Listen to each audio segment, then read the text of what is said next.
Hello my dear learners, welcome to IAS short. मेरा नाम है मयूरी भागवानी और आज की डेट है 14 नवंबर। 14 नवंबर यानी कि आज है चिल्ड्रंस डे। और चिल्ड्रंस डे के उपलक्ष्य में सिर्फ यही कहना है मेरा आपसे कि अपने अंदर के बच्चे को जिंदा रखिए, अपने अंदर की जिद को जिंदा रखिए, अपने अंदर की जील को जिंदा रखिए, अपने अंदर के कॉन्फिडेंस को जिंदा रखिए। जैसे बच्चों को नहीं पता होता कि हारना किसे कहते हैं, वैसे ही आपको भी नहीं पता होना चाहिए कि हारना किसे कहते हैं। हमेशा कोशिश करना ही हमारा लक्ष्य होना चाहिए। क्विट करना should not be an option. Okay, आगे बढ़ते हैं, आज के डेली न्यूज़पेपर एनालिसिस की तरफ चलते हैं। डेली न्यूज़पेपर एनालिसिस में हम द हिंदू और इंडियन एक्सप्रेस, जितने भी इंपॉर्टेंट आर्टिकल्स इन दोनों न्यूज़पेपर्स में आए हैं उन सभी को एनालाइज करते हैं, उनके बैकग्राउंड को स्टडी करते हैं। और ये सब कुछ करते हैं हम यूपीएससी और स्टेट पीएससी के सर्विसेज को देखते हुए। तो अगर आप इन दोनों एग्जाम्स की तैयारी कर रहे हो या फिर इन जनरल भी आप करंट अफेयर से अवेयर रहना चाहती हो, तो आप इन डेली न्यूज़पेपर एनालिसिस को फॉलो कर सकते हो। आगे बात करते हैं, अगर आप हमसे कनेक्ट करना चाहते हो तो इन सभी मीडियम्स के थ्रू कनेक्ट कर सकते हो। इसमें स्पेसिफिकली ये टेलीग्राम चैनल है जिसे आपको ज़रूर से ज्वाइन करना है, क्योंकि इसी चैनल पे हम अपने लेक्चर्स की पीडीएफ पोस्ट करते हैं और साथ में जो भी अपडेट्स होते हैं वो हम यहीं पे बताते हैं। साथ में आप मेल, ट्विटर, इंस्टाग्राम और हमारी वेबसाइट के थ्रू भी हमसे कनेक्ट कर सकते हो। आगे बात करते हैं, सिर्फ और सिर्फ 196 डेज बचे हैं देखो यूपीएससी प्रीलिम्स 2023 के लिए। तो जो लोग भी यूपीएससी प्रीलिम्स 2023 की तैयारी कर रहे हैं, टारगेट कर रहे हैं, कोशिश करना कि कोई भी डिस्ट्रैक्शन, कोई भी हिंड्रेंस आपके रास्ते में आ ना सके। ओके, ये एक बड़ा अलर्ट है आप लोगों के लिए कि देखो सिर्फ 196 डेज बचे हैं, पता भी नहीं चलेगा ये दिन कब खत्म हो जाएंगे। तो कोशिश करो कि अपने आप को एकदम फोकस्ड रखो। ओके, क्योंकि मौका हर किसी को नहीं मिलता, आपको मिला है तो आपको इसकी कदर करनी है। ओके, आगे बात करते हैं टुडे पिंच ऑफ पॉजिटिविटी की। You can mute people in real life too, it's called boundaries. बहुत सारे नेगेटिव पीपल, बहुत सारे टॉक्सिक से लोग आपको मिलेंगे अपनी लाइफ में, स्पेशली इस जर्नी में, जिनको आप बताओगे कि आप आईएएस की तैयारी कर रहे हो तो आपका मजाक उड़ाएंगे, आपके ऊपर हंसेंगे, ठीक है, आपके पीठ पीछे आपको उल्टा सीधा बोलेंगे। इन लोगों से आपको दूर रहना है, इनको आपको म्यूट करके चलना है। म्यूट कैसे करोगे? म्यूट का कोई बटन नहीं है, बात सिर्फ इतनी सी कि बाउंड्रीज मेंटेन करो। अपनी एक पॉजिटिविटी का एक ऑरा रखो, अपनी एक पॉजिटिविटी का दायरा रखो, इस पॉजिटिविटी के दायरे से बाहर जाने का ट्राई मत करो, ना ही कोई नेगेटिव लोगों को इसके अंदर आने दो। ओके, ऑलराइट, पहले आर्टिकल की तरफ आते हैं। 9th शेड्यूल ऑफ कॉन्स्टिट्यूशन, बहुत ही important article, very important for UPSC prelims as well as mains. Okay, paper two governance से और पेपर टू पॉलिटी से, दोनों से कवर कर सकते हो, उसको कनेक्ट कर सकते हो। इंडियन एक्सप्रेस का आर्टिकल है। आर्टिकल कहता है कि झारखंड की गवर्नमेंट ने, झारखंड की स्टेट लेजिस्लेटिव असेंबली में ये बात हुई कि भाई 77% हमको कोटा देना है। रिजर्वेशन जो है, रिजर्वेशन का जो परसेंटेज है इन्होंने 77% कर दिया है। ठीक है, अब ऐसे में 77% रिजर्वेशन बहुत होता है, ठीक है, कोटा बहुत होता है, यानी कि जो लोग जनरल से फाइट कर रहे हैं उनके पास कितना कम 23% ही हिस्सा बचा फाइट करने के लिए। मेरिट के बेसिस पे आप इतना ही फाइट कर पा रहे हो। तो ये देखोगे तो ये बहुत एक तरह से कॉन्स्टिट्यूशनली इनवैलिड लगता है। इसके अंदर के और भी जो दाव पेच है समझाऊंगी आपको, कौन कौन से केसेस इन्वॉल्व हैं ये भी बताऊंगी। लेकिन ये इसके ऊपर बहुत ज़्यादा चांसेस थे इस पूरे रिजर्वेशन कोटे वाली चीज को लेकर कि यहाँ पे जो सुप्रीम कोर्ट है या हाई कोर्ट है इसको स्ट्राइक डाउन कर देगा, ये बोल देगा कि ये सही नहीं है, गलत है। ठीक है, तो इसीलिए यहाँ पे ये अर्जियां चल रही है कि ये वाला जो लॉ बनाया गया है ना 77% रिजर्वेशन का झारखंड में, इसे 9th शेड्यूल में डाल दिया जाए।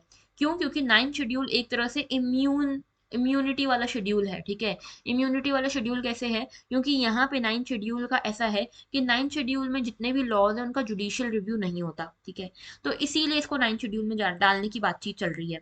तो देखो, झारखंड असेंबली ने 2 बिल्स पास करे हैं, जिसमें से एक बिल जो है वो 77% रिजर्वेशन देने का है जॉब्स एंड सर्विसेज में। ओके, और यहाँ पे इसमें याद रखना, चीफ मिनिस्टर जो है इन्होंने बोला है कि सेंटर जो है, सेंट्रल गवर्नमेंट, वो इसको 9th शेड्यूल में डाले, इस पूरे जो लॉ है, बिल है, इसको। बेसिकली 9th शेड्यूल क्या है? 9th शेड्यूल जो है सेंट्रल और स्टेट लॉज की एक लिस्ट है, जिसमें आज के समय पे 284 लॉज हैं। ठीक है, और ये माना जाता है कि इनके ऊपर जुडिशियल रिव्यू नहीं हो सकता, ये लॉज जो है प्रोटेक्टेड है। मतलब देखो, ये 9th शेड्यूल कब आया था समझना ये बात, जब जुडिशरी और एग्जीक्यूटिव की एक टसल शुरू हुई थी। ठीक है, एग्जीक्यूटिव जो होती है हमारी गवर्नमेंट होती है, ठीक है, और एग्जीक्यूटिव चाहती है कि हम जो लॉज पास करें वो आगे जाके प्रॉपर एक्ट बने, लॉ बने, ठीक है, और इसके अंदर कोई दखल अंदाजी ना हो, क्योंकि एग्जीक्यूटिव को लगता है कि हम यहाँ पे इलेक्ट होकर आए, लोगों के मैंडेट से आए। लेकिन जुडिशरी बोलती है कि भाई हम भी तो गार्जियन हैं, हम भी तो गार्जियन है कॉन्स्टिट्यूशन के, तो हमको भी तो देखना पड़ेगा कि अगर कोई लॉ एग्जीक्यूटिव ऐसा पास कर रही है जो कि कॉन्स्टिट्यूशन के हिसाब से इनवैलिड है, तो हम उसको हटाएंगे, ठीक है। तो जुडिशरी बोल रही है हम लॉज को चेक करेंगे कि आपने सही लॉज पास करें कि नहीं। एग्जीक्यूटिव बोल रहा है कि आप क्यों चेक करोगे, हम तो इलेक्टेड रिप्रेजेंटेटिव हैं। तो एग्जीक्यूटिव जुडिशरी से अपने लॉज को बचाने के लिए ये 9th शेड्यूल लेकर आया कि भाई ये ऐसा शेड्यूल है जिसमें जो लॉ चला गया उसका कोई रिव्यू नहीं कर पाएगी जुडिशरी। ओके, इस तरह से ये लाया गया था। तो इसमें देखो ये शेड्यूल जो था ये 1951 में लाया गया, मतलब नया नया कॉन्स्टिट्यूशन बना था। कॉन्स्टिट्यूशन बनने के बाद बहुत बवाल हो रहे थे, ठीक है, हर चीज में बवाल हो रहे थे। और इसके लिए जैसे कोई भी लॉ पास कर रही थी गवर्नमेंट, तो वो माना जा रहा था, जुडिशरी बोल रही थी कि इसमें तो कॉन्स्टिट्यूशन में तो कोई प्रोविजन नहीं है। तो एग्जीक्यूटिव को क्या करना पड़ रहा था, फिर एक अमेंडमेंट लॉ लाना पड़ रहा था, एक कॉन्स्टिट्यूशनल अमेंडमेंट लाना पड़ रहा था, तो बहुत नाटक हो रहे थे। तो कॉन्स्टिट्यूशन में इतने अमेंडमेंट्स लाने से अच्छा एग्जीक्यूटिव ने सोचा एक शेड्यूल ही ले आओ, 9th शेड्यूल, ठीक है। तो 1951 में एक अमेंडमेंट हुआ जिसमें आर्टिकल 31B 31A जोड़ा गया, ठीक है। इसी के साथ में ये 9th शेड्यूल जोड़ा गया, ठीक है। और ये बेसिकली जोड़ा गया था क्योंकि उस टाइम पे ऐसे बहुत सारे लॉज आ रहे थे जो zamindari system, land law, land reforms वगैरह से कनेक्टेड थे। ओके, तो यहाँ पे फर्स्ट अमेंडमेंट में यहाँ पे 13 लॉज को 9th शेड्यूल में जोड़ दिया गया, ठीक है। 13 लॉज आए जिसको 9th शेड्यूल में जोड़ दिया गया, और इनको कंसिक्वेंटली जैसे आप देखोगे 1955, 64, इस तरह से कई बार अमेंड किया गया इस 9th शेड्यूल को, क्योंकि इसमें इतने सारे लॉज को डालना था। 284 लॉज आज के टाइम पे 9th शेड्यूल में है, ठीक है। इसमें याद रखना कि कोई ब्लैंकेट प्रोटेक्शन नहीं है। अब जब ये बनाया गया था 9th शेड्यूल, तो यही सोच के बनाया गया था कि इसके अंदर जो लॉ आ जाएगा ना, जिसमें भी थोड़ा सा ऐसा रहेगा, डाउट रहेगा कि इसको जुडिशरी स्ट्राइक डाउन कर सकती है, उस लॉ को 9th शेड्यूल में डाल देंगे, ये सोचा था एग्जीक्यूटिव ने। तो इन्होंने तो यही सोचा था कि ब्लैंकेट प्रोटेक्शन है, लेकिन जुडिशरी ने बोला ऐसा नहीं है, ठीक है। ये ब्लैंकेट प्रोटेक्शन नहीं है। ब्लैंकेट प्रोटेक्शन मतलब हर तरह से कुछ भी कर लो कि 9th शेड्यूल में कोई भी लॉ जुडिशली रिव्यू हो ही नहीं सकता, इसको बोलते हैं ब्लैंकेट प्रोटेक्शन। लेकिन ऐसा नहीं है। क्यों ऐसा नहीं है? क्योंकि IR Coelho versus state of Tamil Nadu case है 2007 में। इसमें बेसिकली एक 9 जज बेंच बैठी और इन्होंने बोला कि भाई देखो 9th शेड्यूल जो है हम आपकी बात समझते हैं, रखते हैं, इसको सही तरीके से मानते हैं कि 9th शेड्यूल में जितने भी लॉज आप रखोगे उसका जुडिशियल रिव्यू नहीं हो सकता, एक्सेप्ट उन लॉज का जो कि हमारे कॉन्स्टिट्यूशन के बेसिक स्ट्रक्चर को ही वायलेट कर रहे हैं, ठीक है। तो हमारे कॉन्स्टिट्यूशन में जो बेसिक स्ट्रक्चर है अगर उसको वायलेट कर रहा है कोई भी लॉ आपका, चाहे फिर वो 9th शेड्यूल में ही क्यों ना हो, उसको स्ट्राइक डाउन करने की पावर जुडिशरी के पास है, ठीक है। अब ये बेसिक स्ट्रक्चर का क्या मामला है, तो आपको पता होगा 1973 में एक केस आया था, जजमेंट आया था जिसका नाम है केशवानंद भारती जजमेंट, ठीक है। One of the most known and one of the most popular जो जजमेंट है वो है केशवानंद भारती जजमेंट। इसी में सुप्रीम कोर्ट ने बोला था कि भाई जो हमारा कॉन्स्टिट्यूशन है उसके कुछ बेसिक एलिमेंट्स हैं, बेसिक टेनेट्स हैं, जिनको हम बेसिक स्ट्रक्चर बोलते हैं, ठीक है। ये डिफाइन नहीं किया था कि इसमें क्या क्या आएगा, अभी तक भी बेसिक स्ट्रक्चर की प्रॉपर डेफिनेशन नहीं है, लेकिन बेसिक स्ट्रक्चर बता दिया गया था कि जो बेसिक जो चीजें हैं जैसे फंडामेंटल राइट्स हो गई, इक्वालिटी हो गई, ये सब चीजें बेसिक स्ट्रक्चर में आएंगी। तो अगर कोई ऐसा लॉ बनता है जो 9th शेड्यूल में है लेकिन बेसिक स्ट्रक्चर को हिंडर कर रहा है, तो उसका जुडिशियल रिव्यू बिल्कुल हो सकता है, ये कहा सुप्रीम कोर्ट ने under IR Coelho versus state of Tamil Nadu case. Okay, इसमें यह भी बोला गया कि अगर कोई लॉ जो है ये पार्ट 3 को, कॉन्स्टिट्यूशन के पार्ट 3 को एब्रोगेट करता है, पार्ट 3 कौन सा है, फंडामेंटल राइट्स वाला पार्ट है, ठीक है। तो अगर फंडामेंटल राइट्स को वायलेट किया जा रहा है इसमें से किसी भी लॉ के अंदर, तो उसका भी जुडिशियल रिव्यू हो सकता है, एंड सिर्फ जुडिशियल रिव्यू ही नहीं, उसको स्ट्राइक डाउन भी किया जा सकता है। ओके, और यहाँ पे देखो एक पॉलिटिकल केविएट है, जैसे अभी 77% रिजर्वेशन की बात की है, अभी मैं बोल रही थी ना कि ये क्यों गलत है 77% रिजर्वेशन, क्योंकि एक केस आया था 1992 में, ठीक है, जिसका नाम है इंदिरा साहनी केस, इंदिरा साहनी, ठीक है।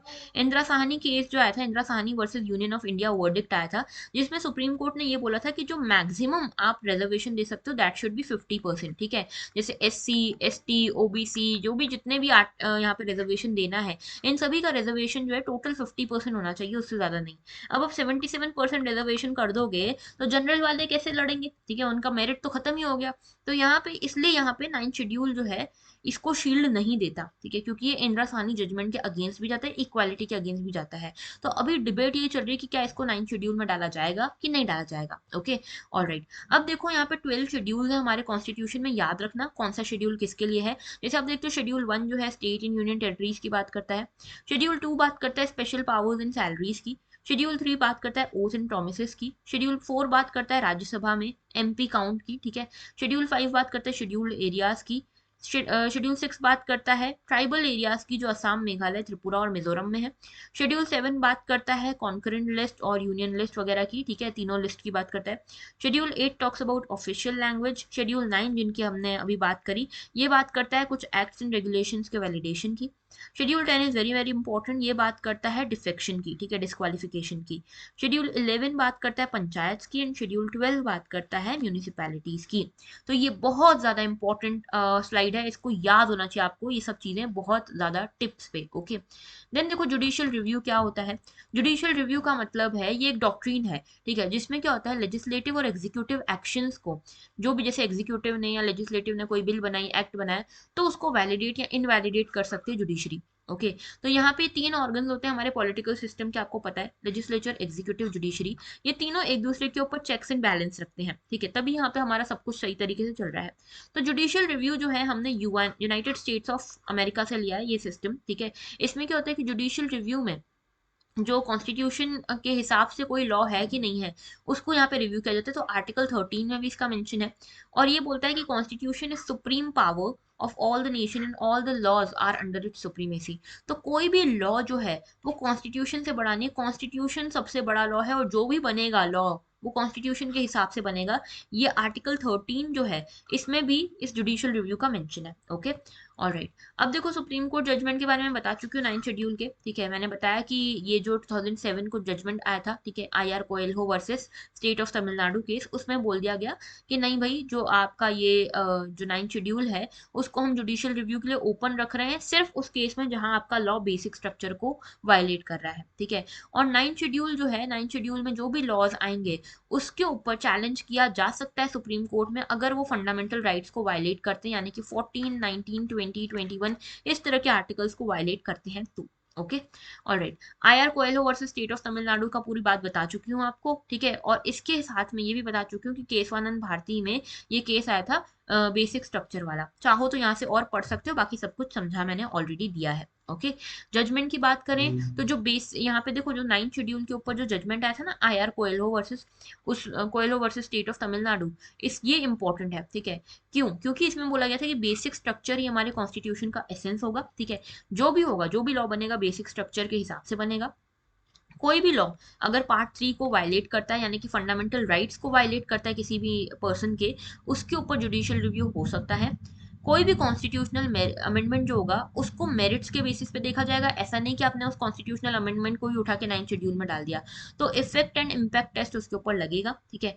इफेक्ट एंड इम्पैक्ट टेस्ट का मतलब है कि कॉन्स्टिट्यूशन जो अमेंड हो रहा है वो कहीं वैलिडिटी के अगेंस्ट तो नहीं हो रहा, कहीं कॉन्स्टिट्यूशन का बेसिक स्ट्रक्चर तो नहीं बदला जा रहा, ये सब चीजें चेक होंगी। ओके, इसके अलावा जितने भी अमेंडमेंट हुए हैं 1973 के बाद, उसमें ये चेक किया जाएगा कि जो भी अमेंडमेंट हुआ है वो आर्टिकल 21, आर्टिकल 14 और आर्टिकल 19 के अलाइनमेंट में है कि नहीं है।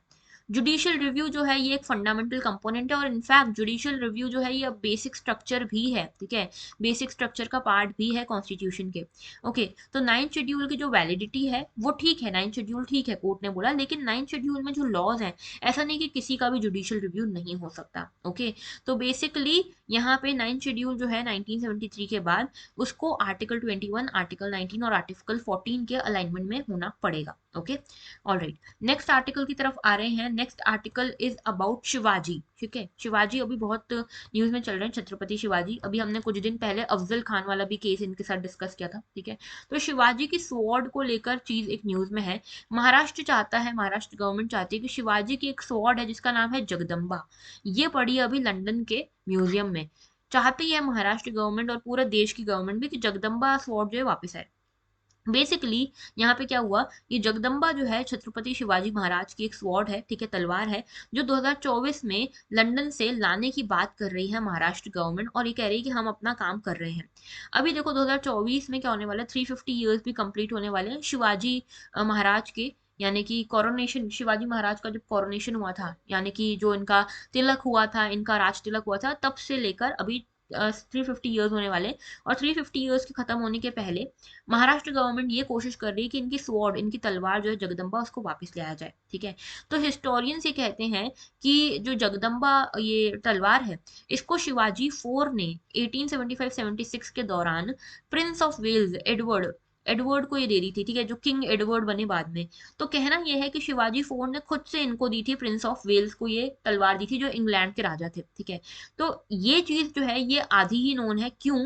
क्योंकि यहाँ पे कहा जाता है कि शिवाजी 4 जो थे तब उस टाइम पे सिर्फ 11 ईयर्स के थे, और इनको फोर्स किया गया था कि ये तलवार जो है ये किंग एडवर्ड को दी जाए। उसके बदले कुछ टोकन के फॉर्म में किंग एडवर्ड ने भी इनको रिस्पॉन्स में कुछ स्वॉर्ड दी थी, जो कि बहुत ही लो क्वालिटी की थी। हमारी जो ये छत्रपति शिवाजी महाराज की जो तलवार है, ये बहुत नोन और बहुत ही अच्छी क्वालिटी की तलवार थी। हमारा कल्चर इसमें इन्वॉल्व है। ठीक है, सिर्फ क्वालिटी की बात नहीं है, हेरिटेज कल्चर इन्वॉल्व है। ओके, और अभी ये स्वॉर्ड जो है लंदन में है। अभी देखो इसमें क्या हुआ कि ये लंदन में पड़ी है, और यहाँ पे ये एक ग्रेट रेलिक मानी जाती है शिवाजी महाराज का। लोकमान्य बाल गंगाधर तिलक ने भी इसकी कोशिश करी थी कि ये तलवार को वापस लाया जा सके। ओके, और इसमें एक और तलवार का मेंशन है, भवानी। ठीक है, भवानी स्वॉर्ड। भवानी स्वॉर्ड को हमको वापस मिल गई है, भवानी स्वॉर्ड। ओके, और कहा यह जाता है कि शिवाजी महाराज के पास 3 तलवारें थी, जिसमें से एक थी भवानी, एक थी जगदम्बा। भवानी हमारे पास है, लेकिन जगदम्बा लंदन में पड़ी है। तो इसको हम वापस पाना चाहते हैं। इंडियन कल्चर से आप इसको कनेक्ट कर सकते हो, इंडियन एक्सप्रेस का आर्टिकल है। ओके, तो देखो इस तरह की स्वॉर्ड है ये, और ये शिवाजी महाराज खुद यूज करते थे, जगदम्बा इसका नाम है। ओके, तो मेजरली बस यही ये इंपॉर्टेंट न्यूज थी कि यहाँ पे ये जगदम्बा क्या है, अगर क्वेश्चन आ जाए तो आपको पता होना चाहिए। ओके, आगे बात करते हैं। Extra regional fishing fleets present in Indian ocean says Indian navy. तो सिक्योरिटी से रिलेटेड ये टॉपिक है, और देखो इसमें क्या कहा गया है। इसमें कहा गया है, नेवी ने बताया कि हमारे इंडियन ओशन रीजन में, जो कि हमारा रीजन आता है, हमारा एक्सक्लूसिव इकोनॉमिक जोन है, वहां पे कुछ इलीगल, अनरिपोर्टेड और साथ में अनरेगुलेटेड वेसल्स पाए गए हैं। यानी कि हमारे एक्सक्लूसिव इकोनॉमिक जोन में, इंडियन ओशन के आसपास, जहां पे इंडिया की टेरिटरी पड़ती है, वहां पे कुछ वेसल्स देखे गए हैं जो कि इलीगल है, अनरिपोर्टेड है और अनरेगुलेटेड है। इसमें से 200 से ज्यादा चाइनीज वेसल्स देखे गए हैं इंडियन ओशन में। लास्ट इस आधे साल में, यानी कि 6 महीने में, 6 मंथ्स में 200 से ज्यादा चाइनीज वेसल्स इस तरह से गलत तरीके से हमारे एरिया में घुसे हैं। कुछ यूरोपियन वेसल्स भी ऐसा करते हैं। ठीक है, तो कुल मिला के बात हो रही है इंडियन ओशन रीजन की। ओके, और किस तरह से यहाँ पे गलत तरीके से दूसरी टेरिटरीज की शिप्स और वेसल्स हमारे एरिया में घुस रही हैं। इसको गवर्न करने के लिए, पूरी चीजों को गवर्न करने के लिए एक लॉ है, United nation convention on law of Seas. ठीक है, ये बोलता है कि जितने भी कोस्टल नेशन हैं, वो इस चीज की कोशिश करें कि कोई भी इलीगल, अनरिपोर्टेड और अनरेगुलेटेड वेसल आपके एरिया में ना आ पाए, आपके इकोलॉजिकली सॉरी इकोनॉमिक एरिया में ना आ पाए। ठीक है, जो आपका एरिया है यहाँ पे एक्सक्लूसिव इकोनॉमिक जोन, उसमें ना आ पाए। ठीक है, तो इसकी कोशिश हो रही है। इसके चक्कर में देखो क्या होता है, इकोनॉमिक लॉस होता है, सिक्योरिटी का थ्रेट होता है, और साथ में फिशिंग का भी बहुत लॉस होता है, बायोडाइवर्सिटी का भी बहुत लॉस होता है। और इसी के लिए क्वाड के साथ मिलकर, यानी कि ऑस्ट्रेलिया, जापान और यूएस के साथ मिलकर, इंडिया कई सारे एफर्ट्स भी उठा रहा है। ओके, तो यहाँ पे बात कर लेते हैं कि क्या है भाई एक्सक्लूसिव इकोनॉमिक जोन। देखो मान लो ये हमारा लैंड है, ये हमारा इंडिया का लैंड है। ठीक है, और यहाँ पे देखो ये लैंड धीरे धीरे खत्म हो रहा है, और जहाँ से ओशन बॉडी या वाटर बॉडी शुरू हो रही है, तो यहाँ पे जहां तक खत्म हो रहा है उससे लेकर थोड़ा कुछ टाइम तक, ठीक है, लाइक यहाँ तक 12 नॉटिकल माइल्स तक, यहाँ से लेके 12 नॉटिकल माइल्स तक, ये वाला जो रीजन है इसको बोलते हैं हम टेरिटोरियल सी। ठीक है, जिसके ऊपर काफी ज्यादा इस पे हमारे राइट्स हैं, या किसी भी कंट्री के राइट्स होते हैं। ओके, दूसरा है हमारा ये देखो कॉन्टीजियस जोन, जिसको आगे 12 नॉटिकल माइल्स तक इसको कॉन्टीजियस जोन बोलते हैं। उसके अलावा देखो यहाँ टेरिटोरियल सी जैसे ही खत्म हुई, वहां से लेके 200 नॉटिकल माइल्स तक, ठीक है, 200 नॉटिकल माइल्स तक एक्सक्लूसिव इकोनॉमिक जोन है। ओके, और उसके बाद आती है हाई सीज। हाई सीज के ऊपर कोई भी रेगुलेशन नहीं होता है। ठीक है, कोई भी रेगुलेशन नहीं होता, ये ओपन एरिया आप कह सकते हो, डीप सी बेडो कह सकते हो। लेकिन एक्सक्लूसिव इकोनॉमिक जोन पे ये जो कंट्री है कोस्ट पे, उसका काफी राइट्स होते हैं। ओके, तो अभी जो चाइनीज वेसल आए ना, वो हमारे इस एक्सक्लूसिव इकोनॉमिक जोन में भी आए हैं। ठीक है, तो ये एक चिंता का विषय है। ऑलराइट, अब हाई सीज की बात करी, जिसके ऊपर किसी का भी राइट नहीं है, तो देखो पूरा वर्ल्ड जो ओशन है, इसका 2/3 एरिया जो है ये हाई सीज में आता है। लगभग 95% अर्थ का टोटल हैबिटेट जो है वो आता है हाई सीज में। बट अगर बात करें प्रोटेक्शन एंड कंजर्वेशन की, तो इसका 1% हिस्सा भी प्रॉपरली प्रोटेक्टेड या कंजर्व्ड नहीं है। ओके, ऑलराइट, अब बात करते हैं यूनाइटेड नेशन हाई सी ट्रीटी की। तो देखो इसको पेरिस एग्रीमेंट भी बोलते हैं, पेरिस एग्रीमेंट फॉर ओशन बोलते हैं, क्योंकि इसमें क्या होता है, बायोडाइवर्सिटी की बात होती है और साथ में जो नेशनल जुरिस्डिक्शन के बाहर बायोडाइवर्सिटी उसकी बात होती है। इसके साथ एक्सक्लूसिव इकोनॉमिक जोन्स की भी बात होती है कि 200 नॉटिकल माइल्स तक एक्सक्लूसिव इकोनॉमिक जोन है। उसके बाद जो है वो है हाई सीज। ओके, इसमें ये यूएन क्लॉज यानी कि United nation convention on Laws of Seas 1982 का ये है, इसमें ये ट्रीटी नेगोशिएट की गई थी। ओके, और यहाँ पे अभी तक there is no treaty for conserving the health of vast swaths of earth ocean. तो अभी तक कोई भी ऐसी ट्रीटी नहीं है जिसके अंदर ये हाई सीज की जो बायोडाइवर्सिटी वगैरह है उसको प्रोटेक्ट किया जाता हो। ठीक है, तो a UN resolution in 2017 has decided to rectify this while setting 2022 as the deadline. अभी तक प्रॉपर्ली रेक्टिफाई ये पूरा ट्रीटी हुई भी नहीं है। अच्छा, यहाँ पे देखो याद रखना कि दो तीन चीजें हैं जो बता दूं आपको, कि यहाँ पे एक तो है हमारा केप टाउन एग्रीमेंट। ओके, और एक है agreement on port state measures. ठीक है, ये दो ऐसे रेगुलेशन हैं जो इस तरह की इलीगल अनरिपोर्टेड और अनरेगुलेटेड वेसल्स को रोकने का काम करते हैं। एक है केप टाउन एग्रीमेंट और दूसरा agreement on port state. Okay, alright. और देखो अनक्लॉज के बारे में कुछ इंपॉर्टेंट चीज, इसको लॉ ऑफ द सी भी बोलते हैं। United nation convention on law of sea है ये, 1982 में इसको स्टार्ट किया गया था, 1994 में ये फोर्स में आया है। और इसमें बताया गया कि वर्ल्ड के ओशंस को, मरीन रिसोर्सेज को कैसे यूज किया जाएगा। ओके, और इसके साथ में अनक्लॉज जो है इसमें जो है इसको इंडिया ने रेटिफाई किया है कि नहीं? हाँ जी, बिल्कुल रेटिफाई इन्होंने किया है। ओके, इसके साथ में देखो नेक्स्ट हमारा आर्टिकल आता है, why has France ended it's military operation in Sahel. तो देख लो साहेल क्या है, पहले तो ये समझो कि साहेल जो है, ये देखो अफ्रीका दिख रहा है, अफ्रीका में ये वाला जो रीजन है ना, ये साहेल की पट्टी इसको कहा जाता है, साहेल रीजन कहा जाता है। ये बेसिकली ट्रांजिशन जोन है। यहाँ ऊपर सहारा डेजर्ट है और नीचे यहाँ सवाना ग्रासलैंड आते हैं। तो इन दोनों के बीच में जो एरिया पड़ता है इसको बोलते हैं साहेल। ठीक है, तो ये सेमी एरिड रीजन है नॉर्दर्न सेंट्रल अफ्रीका में, जो अटलांटिक ओशन से लेकर पूरा यहाँ से सेनेगल से लेकर सूडान तक जाता है। ओके, तो सेनेगल से सूडान तक का पूरा रीजन आता है। इसमें बीच में Mali, Burkina Faso, southern Niger, Nigeria, Chad, ये सब आते हैं। ठीक है, तो ऊपर आता है सहारा, नीचे आता है ह्यूमिड सवानास। ओके, तो ये इंपॉर्टेंट है।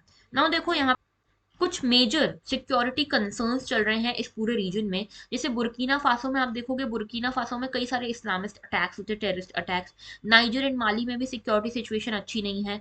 साहेल रीजन जो है पूरा का पूरा 5900 किलोमीटर लॉन्ग टेरिटरी है ये पूरा, इसमें टेररिस्ट ग्रुप्स बहुत ज्यादा हैं। ठीक है, यहाँ पे कोई प्रॉपर पॉलिटिकल गवर्नमेंट भी नहीं है। ओके, अबडक्शंस खुलेआम होते हैं, अटैक्स खुलेआम होते हैं, किसी को भी किडनैप कर लिया जाता है। और माली भी इस तरह के टेरर ग्रुप से काफी लंबे समय से लड़ रहा है, देख रहे हो ना, मॉरिशनिया, माली, नाइजर, चैड, सुडान, ये बुर्किना फासो, नाइजर, ये सब इसी में आते हैं। ओके, आगे बात करते हैं। तो देखो अभी क्या हो रहा है, अभी क्या टेंशन है। तो अभी देखो काफी सारे रिजाइम चेंज हो रहे हैं यहाँ पे। माली में चीजें चेंज हो रही है, मॉरिशनिया में चीजें चेंज हो रही है, नाइजर में, चैड में।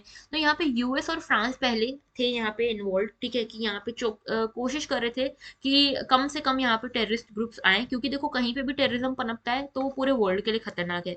अभी नेटो आया था, नेटो ने इन्वेड करके यहाँ पे एक लीडर था जिसका नाम था गद्दाफी, इसको हटा दिया लिबिया से। ठीक है, और उसके बाद से कोई भी प्रॉपर स्टेबल एक पर्सन या एक अथॉरिटी नहीं आ पाई है इन कंट्रीज के ऊपर। ठीक है, कंटिन्यूसली अनाकी सिविल वॉर ये इसमें लगा हुआ है पूरा का पूरा यहाँ का एरिया, माली हो या कहीं पे भी। ठीक है, यहाँ पे इसीलिए जिहादिस्ट जो है, टेररिस्ट ग्रुप्स जो है वो बहुत ज्यादा पनप रहे हैं।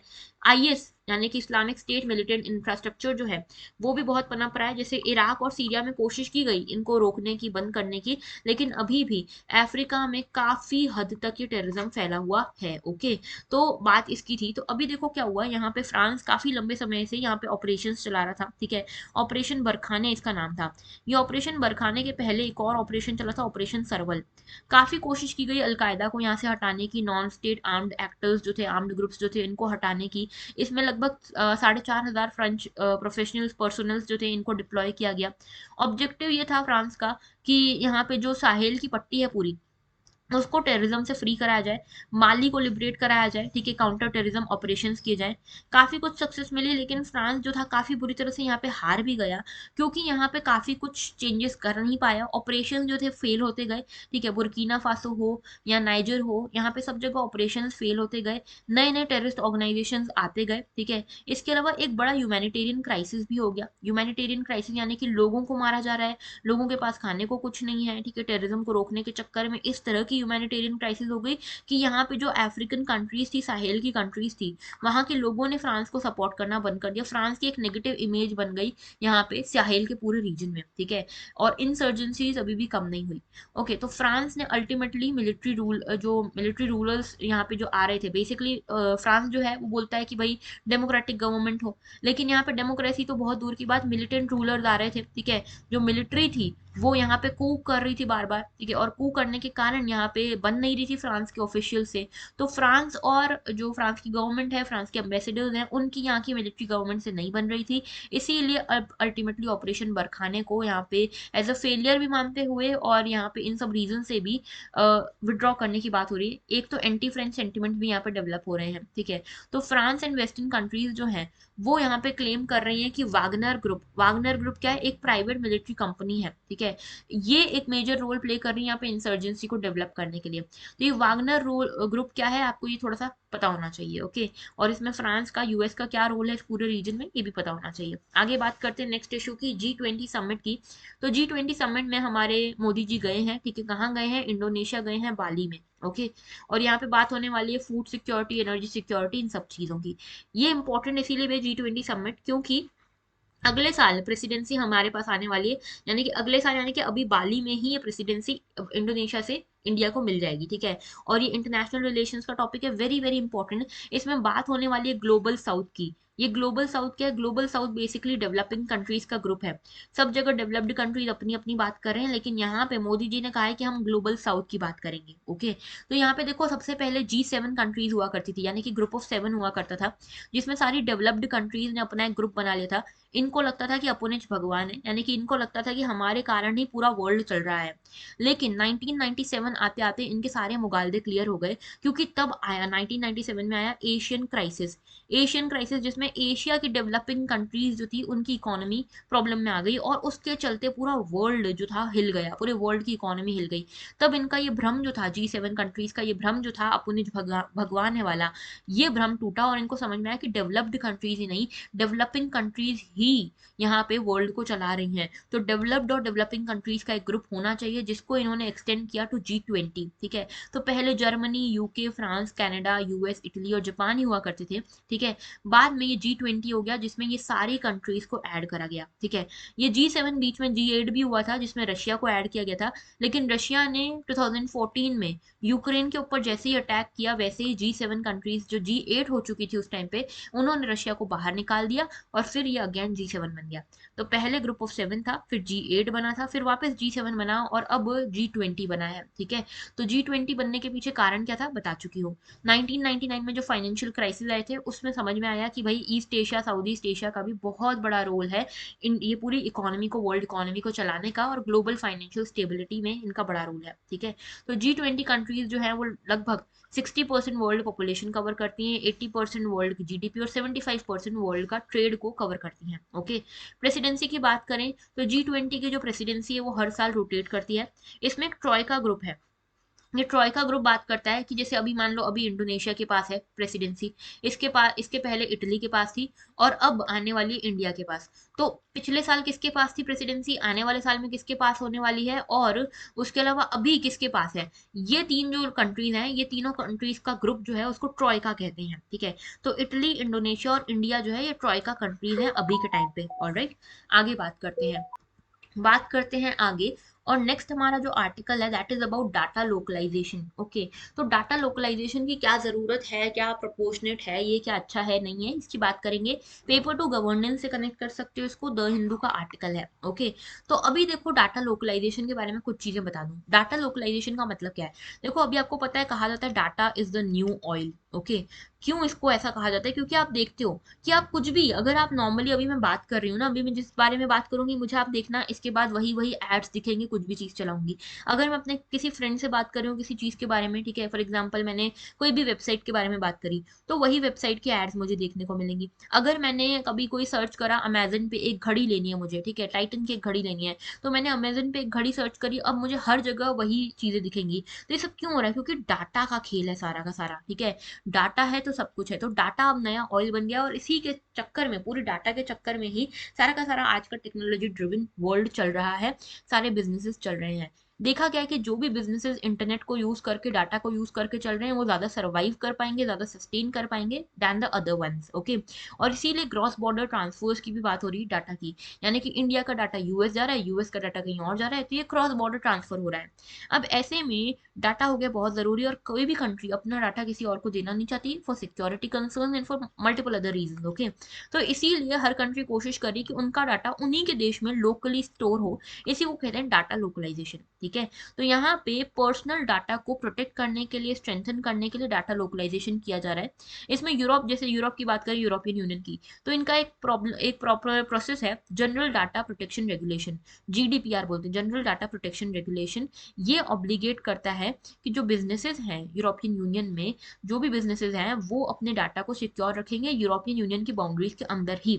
अगर आपको किसी के साथ अपना डाटा शेयर करना है जो यूरोपियन यूनियन से बाहर है, तो उस कंट्री की रेगुलेशंस भी यूरोपियन यूनियन के रेगुलेशन के हिसाब से इक्विवेलेंट होनी चाहिए। ओके, इसके साथ में देखो ये भी ध्यान में रखा गया है कि अभी जैसे यूके अलग हो गया, ब्रेग्जिट हो गया, तो यूके जो है उसकी जो पूरी प्रोसेस है जो डाटा प्रोटेक्शन की, वो सेम रखी गई है यूरोपियन यूनियन जैसे, जैसे कि यूरोपियन यूनियन का डाटा ट्रांसफर करने में यूके में कोई प्रॉब्लम ना है। लेकिन देखो डाटा लोकली जो है, ये सिर्फ ऐसा नहीं है कि सिर्फ सिक्योरिटी कंसर्न से या डाटा को प्रोटेक्ट करने के लिए, प्राइवेसी के लिए भी इसका ध्यान रखा जाता है। लेकिन कुछ चैलेंजेस भी हैं। ठीक है, चैलेंजेस ये हैं कि अलग अलग कंज्यूमर मार्केट्स हैं, जैसे इंडिया का जो मार्केट है बहुत पावरफुल मार्केट है, बहुत इंपॉर्टेंट मार्केट है, सबसे ज़्यादा डाटा यहीं क्रिएट होता है। तो हमें कोशिश ये करनी चाहिए कि हमारा डाटा यहीं रहे। ठीक है, क्योंकि हमारा डाटा जो है हमारा ऑयल है। ठीक है, डाटा हमारा सोर्स है, रिसोर्स है, वेल्थ है।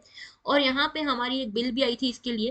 ठीक है, लेकिन जो बिल को वापस ले लिया गया। अब ये कोशिश हो रही है कि जो नई बिल आए वो प्रॉपर आए, एनफोर्समेंट एजेंसीज के इन्वॉल्वमेंट के साथ, सभी स्टेक होल्डर्स के इन्वॉल्वमेंट के साथ आए। ओके, लेकिन इसका फ्लिप साइड भी है, डाटा लोकलाइजेशन के कुछ नेगेटिव्स भी हैं। पहला नेगेटिव तो ये है कि इसके चक्कर में क्या होता है, लोकल मार्केट में काफी हिंड्रेंसेस पैदा होती हैं। दूसरी चीज ये है कि यहाँ पे डाटा लोकलाइजेशन के कारण जो जो नई कंपनी आने वाली है या जो नया चीज आने वाली है वो नहीं आ पाती।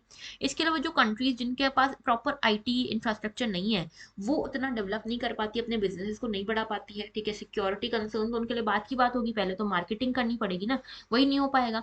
तो डाटा लोकलाइजेशन के काफी सारे इश्यूज में, जैसे नेशनल इंटरेस्ट की बात हो रही है कि नेशनल इंटरेस्ट को प्रोटेक्ट करने के लिए, वहीं पर नेशनल इंटरेस्ट की डेफिनेशन क्या है, आप क्यों डाटा लोकलाइजेशन करो नेशनल इंटरेस्ट के लिए, बट नेशनल इंटरेस्ट की डेफिनेशन क्या है, सब कुछ ही नेशनल इंटरेस्ट में आ सकता है।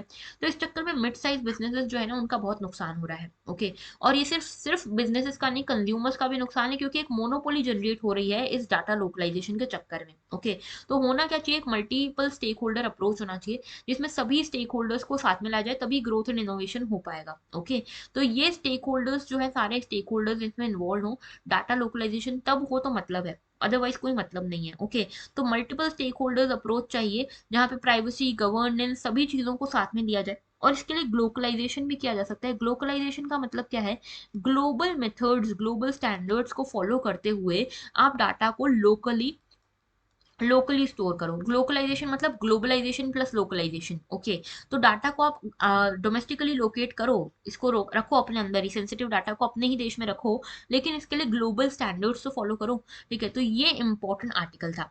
ओके, तो डाटा लोकलाइजेशन के बारे में बता चुकी हूँ कि इसमें क्या होता है कि आप फ्लो ऑफ डाटा को रिस्ट्रिक्ट करते हो, और पर्सनल डाटा को, किसी भी कंट्री के रेसिडेंट के पर्सनल डाटा को अपनी ही कंट्री में प्रोसेस, अपनी ही कंट्री में स्टोर करवाते हो। ठीक है, अभी तक जो क्रॉस बॉर्डर डाटा ट्रांसफर हो रहे थे, वो हो रहे थे bilateral mutual legal assistance treaties के फॉर्म में। ओके, अभी क्या हो गया, क्रिटिकल कंज्यूमर डाटा को लोकलाइज करने की बात हो रही है, और उसके लिए ये लोकलाइजेशन हो रहा है। जस्टिस श्री कृष्णा कमेटी आई थी बीच में, जिन्होंने बात करी कि सेंसिटिव डाटा को हमको लोकलाइज करना चाहिए, और उसके बाद एक बिल भी आई, लेकिन वो बिल वापस ले ली गई। ओके, अभी तक क्लाउड डाटाबेस पे हमारा सारा डाटा स्टोर्ड है, यानी कि पूरा जनहित में जारी वाला डाटा है। ओके, अब देखो पर्पस क्या होता है डाटा लोकलाइजेशन का। पहला तो ये कि हमारी फाइनेंशियल इन्फॉर्मेशन और पर्सनल इन्फॉर्मेशन हमारे देश में रहेगी, प्राइवेसी का नाटक नहीं होगा। ओके, एक्सेसिबिलिटी रहेगी, यानी कि हमारे देश में जितनी भी एनफोर्समेंट एजेंसीज हैं, अगर उनको कोई डाटा चाहिए, अगर बाहर डाटा स्टोर है, तो दूसरी कंट्रीज से लो, फिर इतने सारे झंझट, प्रोसीजर, फॉर्मेलिटीज। अपने ही देश में तो कोई एक्सेसिबिलिटी का इशू नहीं है। नेशनल सिक्योरिटी इंश्योर हो पाएगी, और इकोनॉमिक बेनिफिट्स भी हैं, क्योंकि डाटा ही हमारा नया रिसोर्स होने वाला है। ओके, आगे बात करते हैं नेक्स्ट इशू की। पीएचडी के लिए नए रेगुलेशन आए जो कि लेकर आए यूजीसी। ठीक है। यूनिवर्सिटी ग्रांट कमीशन कुछ नए रेगुलेशंस आए पीएचडीज के लिए। इसमें कहा गया रिसर्च पेपर की ज़रूरत है नहीं है। ओके, और किस तरह से आप पीएचडीज को आसानी से लगा सकते हो, यूज़ कर सकते हो, या फिर फॉलो कर सकते हो, परस्यू कर सकते हो। इसमें जो एम फिल हुआ करता था उसको ख़त्म कर दिया गया है। तो कुछ ऐसे चेंजेस आए हैं। ये चेंजेस बहुत ज़्यादा हमारे लिए ज़रूरी नहीं है, हमारे लिए ज़रूरी है यूजीसी, ठीक है, यूनिवर्सिटी ग्रांट कमीशन। तो यूजीसी जो है ये बेसिकली एक स्टैट्यूटरी बॉडी है। स्टैट्यूटरी बॉडी यानी कि लॉ से बनी हुई बॉडी है। लॉ का नाम है university grant commission act of 1956। ये करती क्या है? ये करती ये है कि जितना भी हायर एजुकेशन है इंडिया में, उसके स्टैंडर्ड्स मेंटेन करती है, उसमें कोऑर्डिनेट करती है। साथ में जो भी रिकॉग्निशन है, यूनिवर्सिटीज को रिकॉग्निशन देने का काम है, फंड्स देने का काम है, वो ये करती है। इसके हेडक्वार्टर्स न्यू दिल्ली में है, 6 रीजनल सेंटर्स हैं, और सारे के सारे ग्रांट्स जो यूनिवर्सिटीज को या हाई लर्निंग इंस्टीट्यूशंस को मिलते हैं, वो यूजीसी ही हैंडल करता है। ओके, तो ये था पूरा हमारे जितने भी आर्टिकल्स आज के थे, सारे इंपॉर्टेंट आर्टिकल्स को हमने कवर किया है। साथ में आज का पहला क्वेश्चन आपके लिए जो आपको कमेंट सेक्शन में कमेंट करके बताना है, वो है महात्मा गांधी के बारे में। ठीक है, तो which of the following organisation और newspapers are associated with Mahatma Gandhi struggle in South Africa. ये आपको बताना है कौन कौन से ऐसे न्यूज़पेपर्स या ऑर्गेनाइजेशन है जो महात्मा गांधी से कनेक्टेड हैं during his struggle in South Africa. Okay, तो इसका पहला क्वेश्चन ये है। आंसर दोगे तो लिख देना फर्स्ट का, फिर ये जो भी आंसर है। ठीक है, सेकेंड क्वेश्चन है आपका मैपिंग एक्सरसाइज से रिलेटेड। बताना है आपको येलो सी किस किस के द्वारा सराउंडेड है। ठीक है, कौन कौन सी कंट्री येलो सी को सराउंड करती है।